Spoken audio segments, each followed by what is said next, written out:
Hello everyone, welcome back to another video. So in this video, I decided to pick up where I left off regarding motivation. Now, one of the things that I ended with was discipline. Now, discipline is a pretty intimidating word, especially if you dive into its parts. And I thought, why not we take a further exploration into the word? I know I myself and many others have had trouble with understanding this term, implementing it, and facing the beneficial challenges that come with it. So without further ado, let's get into it. Much like motivation, I think one of the key things to start with is understanding discipline in its entirety. I feel the way to do so is by looking at what it's not in comparison to today's society. The first thing to understand that this is not some subconscious feature. Discipline has never been something that automatically happens. This is something that has to be willed, it has to be controlled. Neither is it an emotion. This is not something you feel.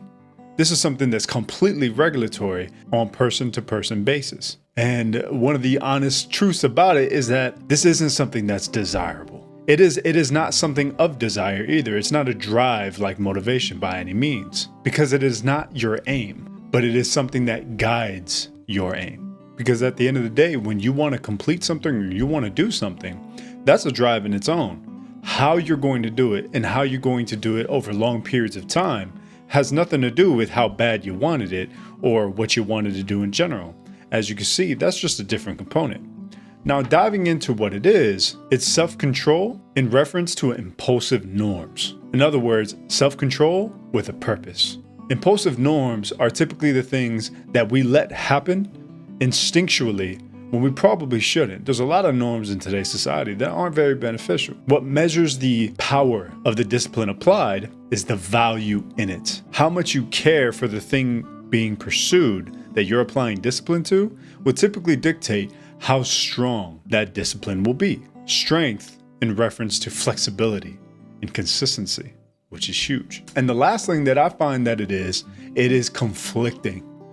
Discipline is probably one of the most conflicting things that you will ever come across because it's going to go against your impulses. It is going to fight you on a day-to-day basis. And that can be stressful. Implementing discipline can be pretty overwhelming, especially if you have a lot of norms that get in the way, a lot of impulses that maybe you didn't notice at first. And this is kind of shining some light on them because you find yourself in these uncomfortable points, because that typically requires sacrifice, which is something I'll get into.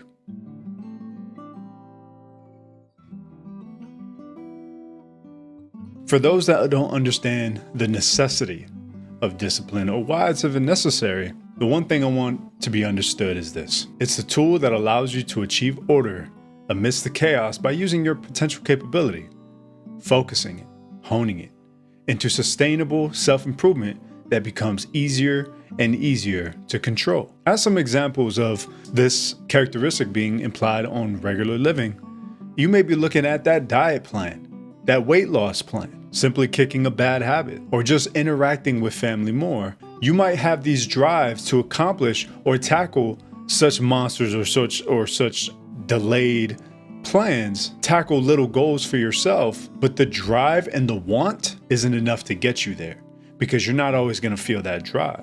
And so discipline is there to continue regardless if the drive is there or not, because typically that drive is defined as motivation. And we don't always have that. But what we can have and implement is discipline based on how much value we want in order to gain the thing that we want to achieve. One thing to remember in regards to its necessity is honor the admirable pursuit of delayed gratification. It needs to be understood that the best things coming aren't going to come quickly, and we have to admire the process more than the goal. That means that we have to accept the fact that it's not going to happen when we want it to happen, and it's going to happen eventually. We need to put the idea of it happening now completely out of play and prize ourselves on the exponential growth that the journey will bring.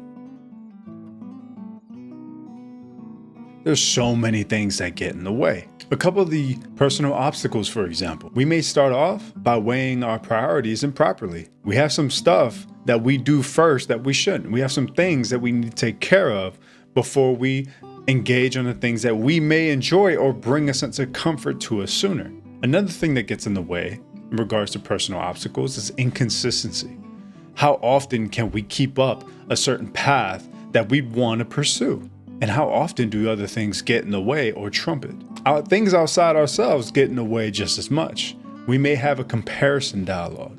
We may be measuring ourselves against others, or we may be thinking we need to move at other people's paces as well, not realizing that discipline is a self journey. It is an individual path, because the more we involve others into an individual path, not in the sense of a support system or a support network for us to work as a foundation to move forward from, but as we need to move because they're moving with us, that often gets in the way, because how discipline is subjective, which I'll also get into.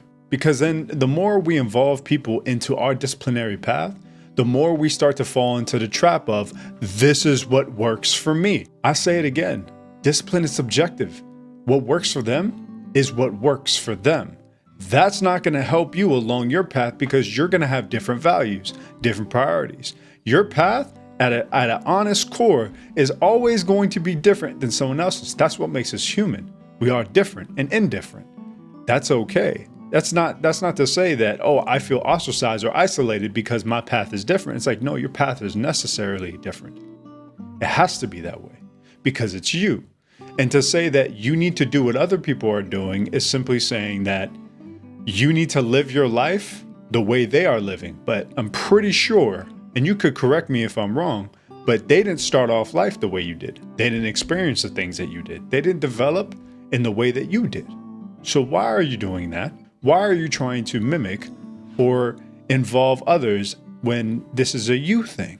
We often find ourselves in positions where we just use it as a way to allow for a requirement belief, which is the next point that I'm getting into in regards to difficulties of discipline. We often find ourselves in the belief that we need people, not in the sense of, like I said, a foundation, but need people to move forward with us, which I kind of already explained. Another thing that we fall into in regards to requirement beliefs are that we need motivation.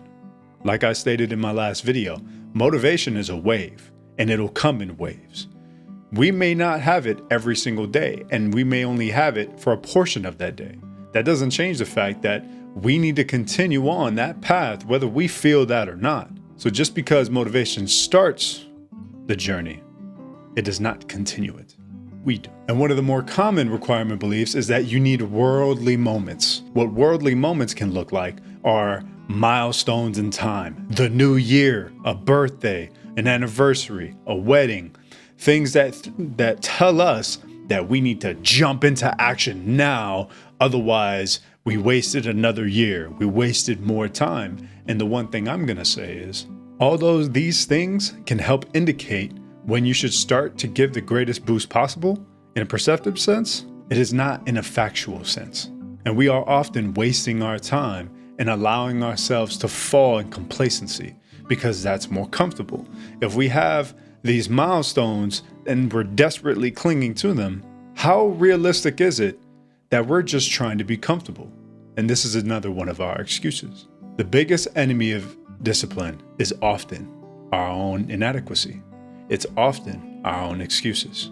And this is typically a huge contributing factor to why discipline is so difficult. The biggest point that I'm going to bring forward is this.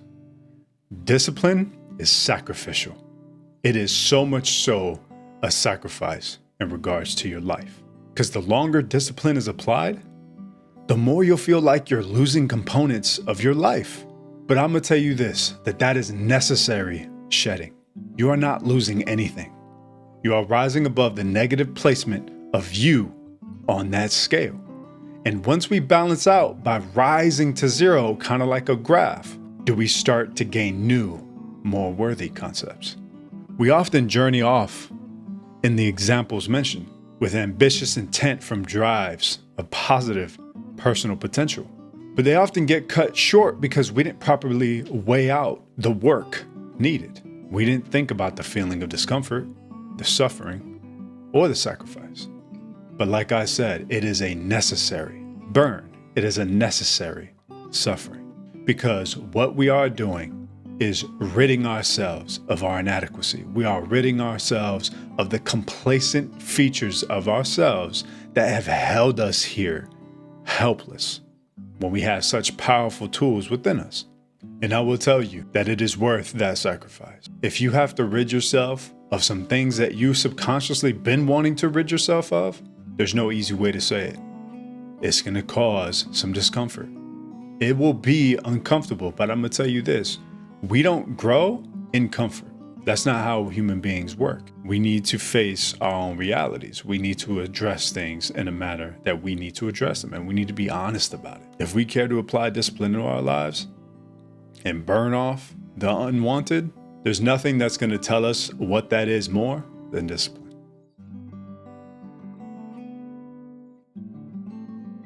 The last thing that I'm going to end it with is the how. And this is a unique question with a unique answer. It starts with this. The how to implement discipline is completely subjective. You heard me say it before, but this is something that can change based on every single human being. Everyone came up differently. Everyone's going to value different things. That's something that I mentioned too. But a hint is this. It often starts with something that you don't think is important, that you have been overlooking, that you have been neglecting. That's going to cause some reflection, and it's necessary reflection at that. You're going to have to start thinking about small things you neglect, because neglect, although extremely common, looks different in everyone's life. Your neglect may look completely different than another person's. That's why discipline is so subjective.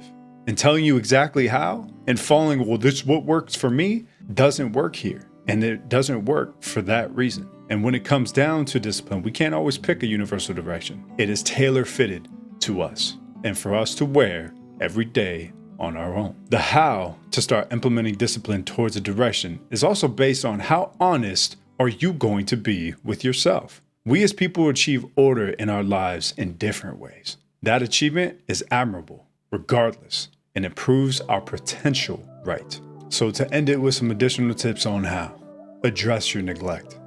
Start looking around in areas of your life. Start in a shallow sense if you need to. Your room, your car, your daily living.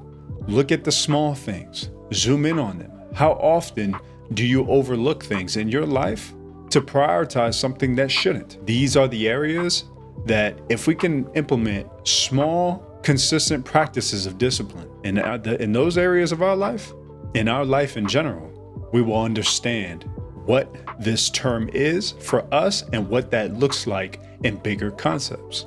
All we have to do is start. Starting is the biggest component for us understanding what discipline is in our own lives. If we do not start, discipline is going to remain this mysterious monster that we can't be sure of.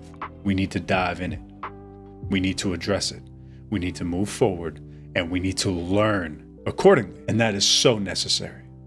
For anyone that ends up feeling uncomfortable for doing so, you're on the right path. Because if there's anything that tells us that we're going in the wrong direction, it's when things are too easy or when we're still comfortable. That means that we're treading path that we already know. Discipline is a very unknown path because we're going in a direction that maybe we're not too familiar with, but that's what's required of us. And I believe in everyone's ability to achieve that greater sense of potential for themselves. So you may not know exactly where to go at first, but just start something and address the neglect. You apply discipline to those forms of neglect, you're going to be able to pursue those waves of motivation with the learned implementation of discipline in order to achieve goals that are far out, but are so worth it and will give your life meaning in that regard. And I hope everyone after seeing this video gives it a shot, targets something in their life and does something with it. That's all I ask, and that's all I hope for. Thank you for everyone that has stuck around so far. In today's Q&A, I figured we talk about consistency and what that can look like in lieu of discipline. If we're to talk about discipline as the thing that guides our aim, consistency is the thing that measures how much we're choosing to guide it. Now, if we look at a simple thing like cleaning up our room on a daily basis. There might be one day where we feel the motivation to get up and be like, no, I'm gonna clean up this area. I'm gonna make it look good. This is what I want. I'm gonna do this every couple days for a year. And I'm gonna try to make it muscle memory. I'm gonna try to make it a routine. That's what the motivation will tell us. But we know a week in, 2 weeks in, we typically fall short. That motivation isn't there anymore.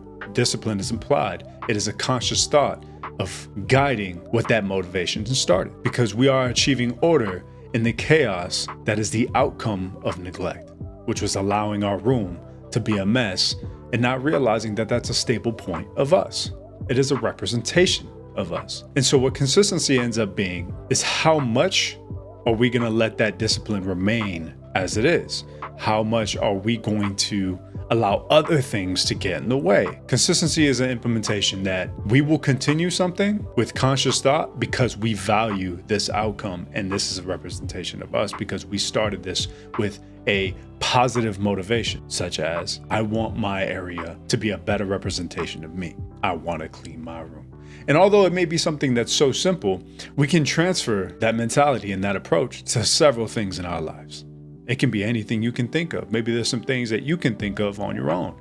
And that's a great thing about discipline, is that it puts us on separate paths. It puts everybody on a completely different path. And I think that's one of the craziest, most exciting things about it. And everyone can have a story to share because it's going to be so different. It may start off with something so simple and so small. For one person, it may be, well, I changed out the cheese I was putting in meals for something a little more healthy. And for someone else, it could be, I started using a coaster for my drink more, or I started to put my seatbelt on every time I got in the car. It doesn't matter. The point is that it often starts with small things. But as long as we can apply a simple practice to even small things, the more we learn about it and the more we see that branch out and bleed into other things that are significant and are groundbreaking in our lives. And so although we may start with cleaning our room, that eventually can lead to being more responsible in regards to what we're pursuing, more responsible in regards to what we are trying to achieve. And that's a wide open door of possibility. All that starts it is us. And although scary at first, this is how we obtain wisdom. And that is so important. So thanks again for watching the video. Comment, like, and subscribe. And if you dislike the video, then dislike it and you'll never see me again. But also comment in the comment sections down below for any paths that you may see for yourself. Maybe paths you've already started, or maybe you've already formulated some thoughts in regards to what you will start in the future. It doesn't really matter. The biggest thing is that we need to bring it to our awareness, and that in turn gives us the confidence to know where our discipline should start. I don't care how small or humbling something has to be. I believe that anyone that comes humbly can receive something respectfully. That's just the environment that I try to push. With that being said, I hope we all can identify our own paths, and I'll go ahead and see you next time.